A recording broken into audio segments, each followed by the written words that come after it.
Hey. Alright, so perhaps the worst great playoff series of all time is officially over. The Bucks eke out a win in overtime in Game 7 over the injury-rattled Brooklyn Nets. And I think my overall take for this entire series is that the Bucks essentially fell face first into this series win. It got very ugly at times.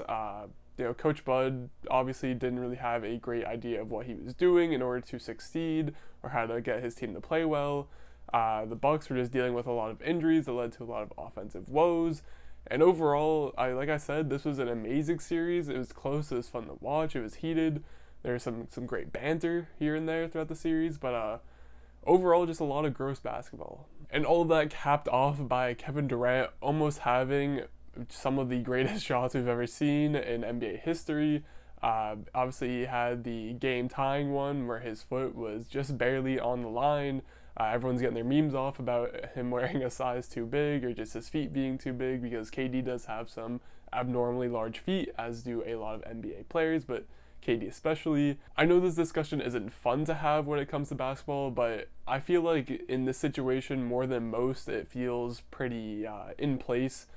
But just because the Nets were missing two of their three superstars, and I say missing, I know James Harden actually played, but he was a complete shell of his former self. I'll be getting into that a little bit more later. But I feel like it can't be overlooked that this Nets team was built to operate around their three-star players. They were supposed to be the ones playmaking, shot creating for not only themselves, but for everyone else on the roster as well.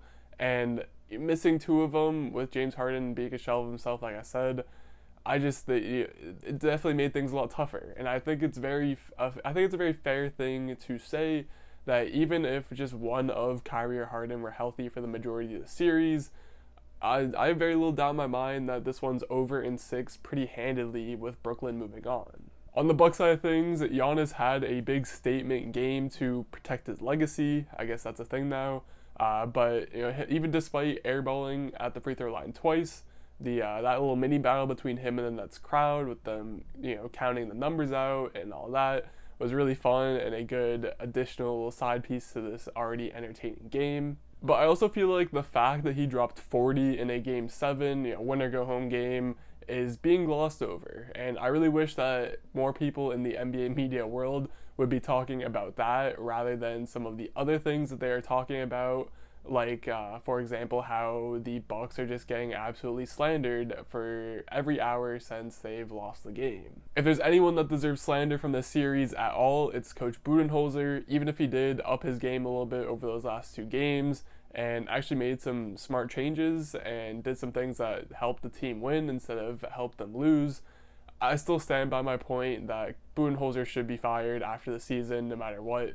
Even if the Bucks do go on to win it all and get a ring for Giannis and everyone else, Budenholzer just should not be with this team. He's had many chances. He's failed almost all of them, and I don't see how he comes back and it being a good choice for their future. But getting back into the slandering of the Nets star players, I just don't at all understand why this continues to be a thing. A year and some removed from a career-threatening Achilles injury, and Kevin Durant is out here. And over the last 5 games of the series, he played 226 of a possible 245 minutes, including playing the whole game with 0 rest in both games 5 and 7.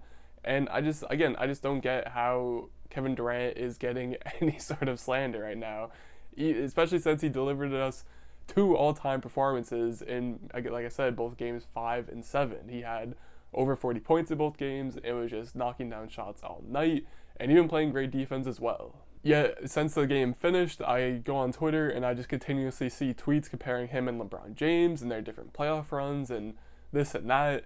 And it's shaving years off my life at this point, and I'm sick of it. I'm sick of all of it. And then we also have people going at James Harden for literally just playing through a grade 2 hamstring strain. And I understand that Harden did not play his best, and for obvious reasons.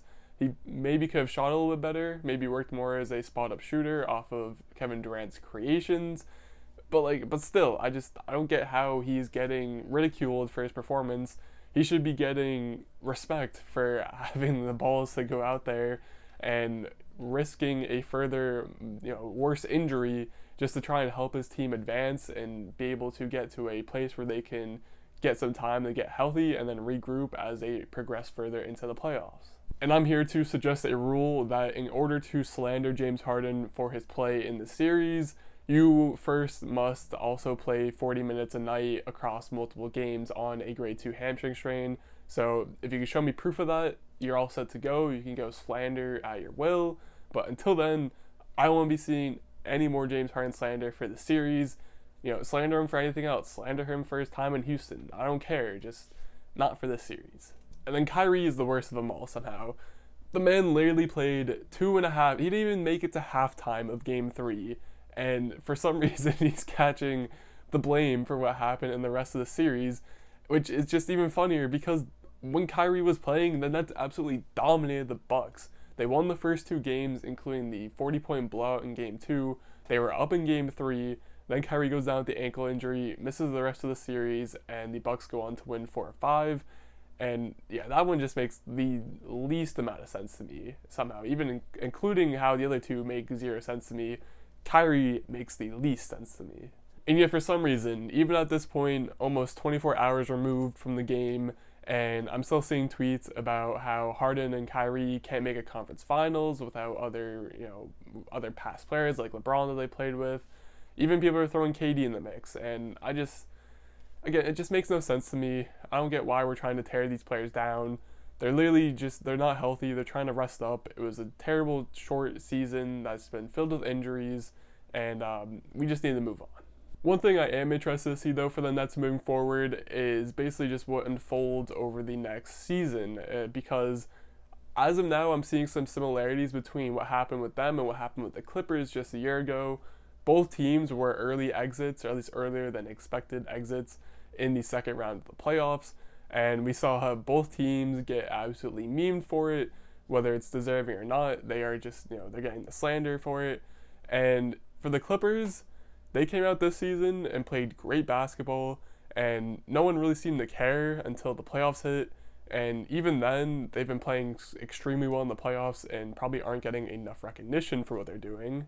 So I wonder if a similar thing will happen for the Nets. Now, I don't think it'll be exactly the same, just because of the fact that the Nets, all 3 of their superstars are usually involved in the mainstream NBA media, just because of who they are. All of Durant, Irving, and Harden are usually big headline names, so I doubt they really stay out of the media too much, but I still do think they could sort of fly under the radar as a national basketball team and simply just dominate the league, especially if they can all get healthy and get some more chemistry playing together. And I'll be honest, I'm a little scared of what's going to come next season once they are all healthy, just because, if they can just stay together, those 3 are easily the most dominant force in the NBA right now. But now we're going to swing it back to the Bucks to end this video and just talk about what to expect from them for the rest of the playoffs.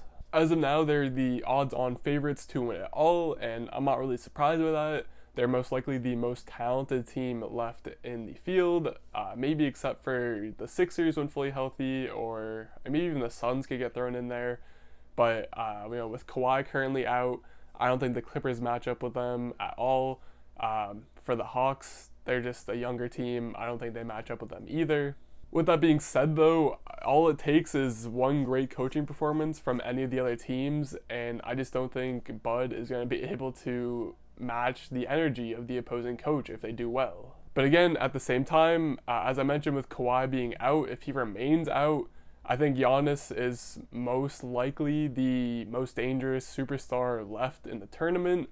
And I don't mean that, 100% do not mean that as any disrespect to guys like Devin Booker, Trae Young, Joel Embiid, or Paul George. It's more so just that Giannis is just simply the best guy left. He's fresh off a series where he played another title favorite team and dropped 5 straight games of 30 points and pretty stellar defense. Chris Middleton's already made it through some struggles in this series especially, but still found a way to perform down in the clutch time, which is all the Bucks really need from him. Giannis could most likely carry them from minute 1 to minute 40, but they're going to need Middleton in the clutch, and over the last couple of games of the Nets series, he delivered. And even Jrue Holiday, who was awful for the first 95% of the series, He even turned up and delivered some much needed clutch baskets, and he also just played some good defense throughout. Also, Middleton did a pretty good job on KD, considering the circumstances. But yeah, like I said, this is a very talented team. They remain talented, and it's going to come down to what Coach Bud is able to do with this team in regards to the matchups and whoever else they're facing. Because we'll have to wait and see who exactly they're playing, as Game 7 of Atlanta and Philly is happening later tonight. But whichever team does end up winning that, I will not at all be surprised. In fact, I'm pretty much expecting the Eastern Conference Finals, no matter who makes it, to go at least 6 games, maybe even 7. As I mentioned, just because I don't trust the Bucks, I don't trust Coach Bud. Middleton and Jrue Holiday could continue to not shoot well. Giannis is going to do all he can, and then with whoever it is out of Philly or Atlanta, they're just, I don't know. This Eastern Conference Final is going to be an absolute mess, no matter who plays in it.